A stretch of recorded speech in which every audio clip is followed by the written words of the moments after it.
আপোনালোকে সবে জানে ইয়াৰ আগতো মই এমপ্লয়মেণ্ট সম্পৰ্কে যেতিয়া স্পেচিয়েল টেট পৰীক্ষা হৈছিল আমাৰ তাত চেণ্টাৰৰ কথা আমি মানে ডিমাণ্ড দিছিলোঁ মুখ্যমন্ত্ৰীলৈকে সেৱালৈকে বা কনচাৰ্ণ ডিপাৰ্টমেণ্টলৈকে আমি দিছিলোঁ, কিন্তু আমি ইয়াতে কোনো ধৰণৰ চেণ্টাৰ পোৱা নাছিলোঁ।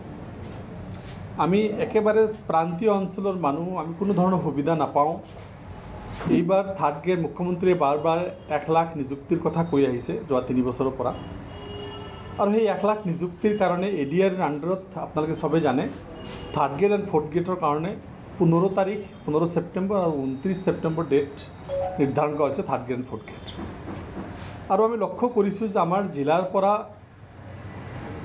6419 গৰাকী পৰীক্ষাৰ্থী পৰীক্ষা দিবৰ কাৰণে মনস্থ কৰিছে। চাকৰি কিমান পাব আমি নাজানো, কিন্তু আমাৰ ইয়াত পৰীক্ষা দিবৰ কাৰণে প্ৰিপেৰেশ্যন চলাইছে, ফৰ্ম ফিল আপ কৰিছে আৰু তেখেতসকল পৰীক্ষা দিব।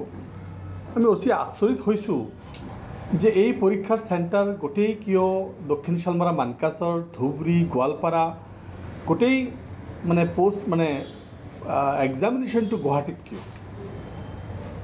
যোৱাকাইলৈ মোৰ জিলা প্ৰশাসনৰ এটা ভইচ মেছেজ বা তেখেতৰ এটা চাৰ্কুলাৰ মই পাইছোঁ, আৰু সেইটো দেখিছোঁ। তেখেতসকলে কৈছে যে আমাৰ যিহেতু 6419 গৰাকী পৰীক্ষাৰ্থী, এই গোটেইখিনি আমি গুৱাহাটীত কেনেকৈ লৈ যাম বা কেনেকৈ যাব।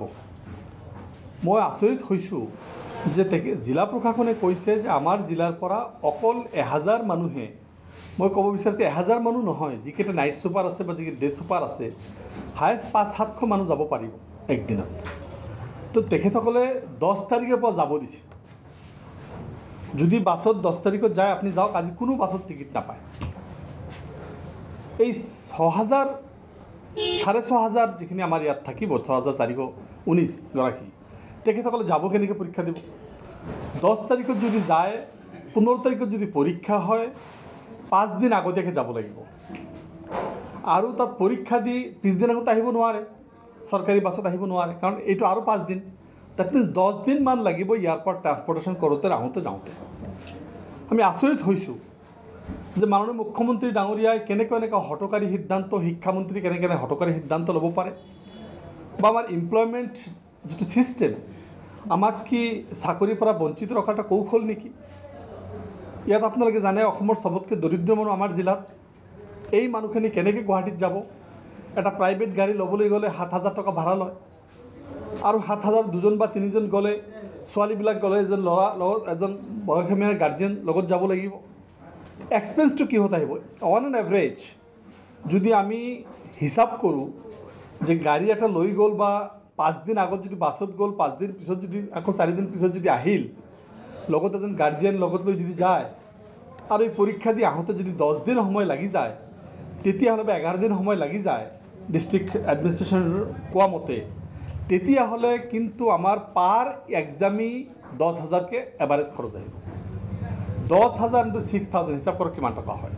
ডেট মিনছ এই পৰীক্ষাৰ নামত আমাৰ ডিষ্ট্ৰিক্টৰ পৰা এৰাউণ্ড 20 crores পইচা বেকাৰ যুৱক যুৱতীসকলৰ পৰা চৰকাৰৰ আমাৰ যিটো ছিষ্টেম ট্ৰেজাৰীত সোমাব, বা আমাৰ ইয়াৰ পৰা খৰচ হ'ব, ট্ৰেজাৰীত যিটো সোমাইছে সোমাব।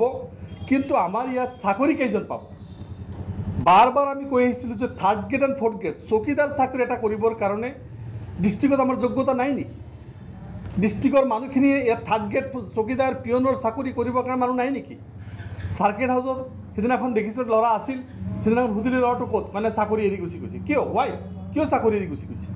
ডেট মিনছ তেখেতে যি 15-16 হাজাৰ টকা বেতন পায়, সেই বেতনৰ চাকৰিটো যদি ধেমাজিৰ পৰা আহি মানকাচৰত কৰিব লাগে, অহা যোৱা মাহত এবাৰ ঘৰত অহা যোৱা কৰিলে যিটো খৰচ হ'ব, আৰু ইয়াত ঘৰ ভাড়াকৈ থাকি যিটো খৰচ হ'ব, তাৰ পইচা 1 টকাও নিটিকে। তো আল্টিমেটলি চাকৰি এৰি দিছে।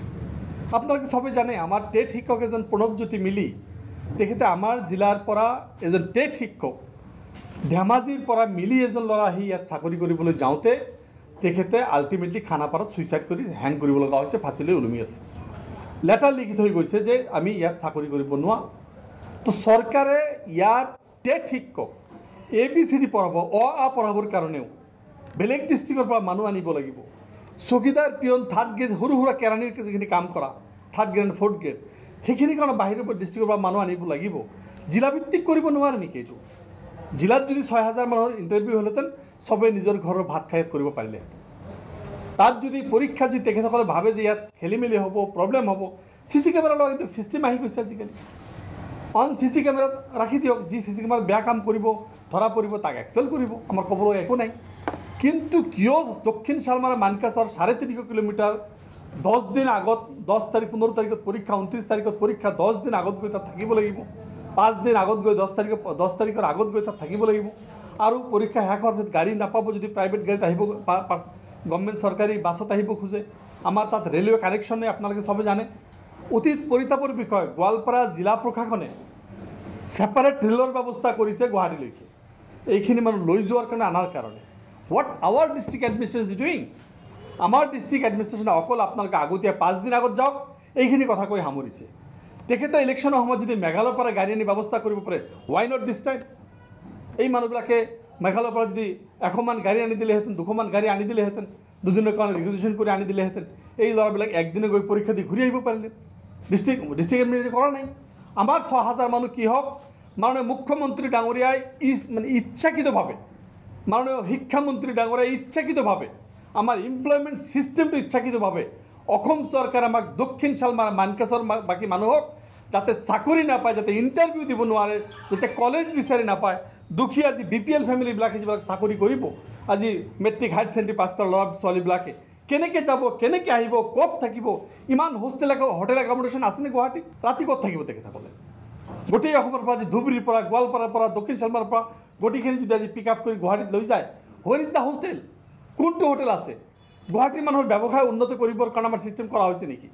মানে মুখ্যমন্ত্ৰী ডাঙৰীয়া, আপুনি জানে, আপুনি এই দক্ষিণ শালমাৰা মানকাছৰ ৰাইজৰ প্ৰতি যি মাহীয়েকৰ দৃষ্টিত চাইছে, যি অৱস্থা আপোনালোকে সৃষ্টি কৰিছে, দক্ষিণ শালমাৰাৰ বেকাৰ BPL দৰিদ্ৰ সীমাৰেখাৰ তলৰ ল'ৰা ছোৱালীবিলাকক আপোনালোকে পণবন্দী কৰি তেখেতসকলৰ পকেটৰ পৰা যাতে বাছৰ নামত পইচা যায়, হোটেলৰ নামত পইচা যায়, গুৱাহাটী খোৱাৰ নামত পইচা যায়, নিৰাপত্তাৰ কথা আছে, থকাৰ কথা আছে, অহা যোৱাৰ কথা আছে, কি হিচাপত কৰিব এই কথাটো আমি বুজি পোৱা নাই।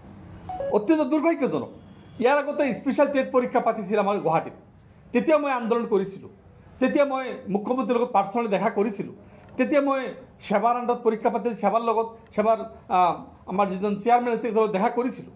কিন্তু তেখেতসকলে আমাৰ স্পেচিয়েল টেষ্ট পাতিলে, স্পেচিয়েল টেষ্ট 6 গাঁৱত পাতিলে, আৰু 6 গাঁৱত যেতিয়া ৰাতি নাইট ছুপাৰত গ'ল, গাড়ী ভাড়া কৰি লৈ গ'ল, মই ৰাতিপুৱা তেখেতক চাহ পানীৰ ব্যৱস্থা কৰিছোঁ, চবকে ৱেলকাম কৰিবলৈ গৈছিলোঁ। দেখিছোঁ হাহাকাৰ, ল'ৰা ছোৱালী লৈ তেখেতসকলৰ কি হাহাকাৰ অৱস্থা। গোটেই ৰাতি নাইট জাৰ্ণি কৰি আহিছে, 9টা বজাত নমাই দিছে, পেচাব কৰা জেগা নাই, পায়খানা কৰা জেগা নাই 6 গাঁৱত। ক'ত কৰিব? কলেজৰ দুৱাৰ খুলিছে 9টা বজাত। তেতিয়াহ'লে ষ্টুডেণ্টবিলাক ক'ত যাব যিখিনি পৰীক্ষা দিওঁতে কৰিব? আজি অনলি 10 to 11% আমাৰ স্পেচিয়েল টেটত পাছ কৰিছে নামনি অসমৰ, দক্ষিণ শালমাৰা মানকাছাৰৰ। কিন্তু যদি আমি উজনি অসমত দেখা যাওঁ 70% 60% পাছ কৰিছে। সেই পাছ কৰাটো কোনো ৰেংকিং ছিষ্টেম নাই, পাছ কৰিছে। চাকৰি দিয়াৰ সময়ত কিহৰ ওপৰত ভিত্তি দিব? পাছ কৰা কাৰ ওপৰত ভিত্তি কৰি দিব? কেনেকৈ ভিত্তি কৰি দিব? সেইটো কিন্তু তেখেতসকলে কৈ থকা নাই। আমাৰ নিয়োগৰ ক্ষেত্ৰত আজি লেবাৰ মিনিষ্টাৰ আহি আছে, আপোনালোকে জানে, নেশ্যনেল লেবাৰ ষ্টেট মিনিষ্টাৰ আহি আছে, আমি নিশ্চয় এমপ্লয়মেণ্ট মিনিষ্টাৰ আহি আছে, তেখেতৰ কথা পাতিম যে এইটো কি কৰিব পৰা যায়। মানে মুখ্যমন্ত্ৰী ডাঙৰীক মই আপোনালোকৰ জৰিয়তে অনুৰোধ কৰিব বিচাৰিছোঁ, মুখ্যমন্ত্ৰী ডাঙৰীয়া আমাক ইমান বেয়া নাপাব, আমি অসমৰ ৰাইজ, যদি আমি অসমৰ ৰাইজ নহয়, আমি যদি ভাৰতীয় ভোটাৰ আমাক গুলি কৰি মাৰি পেলাই দিওঁ, আমাৰ কোনো কথা নাথাকিব। কিন্তু ইমান অত্যাচাৰ বৰদাস্ত কৰা উচিত নহয়।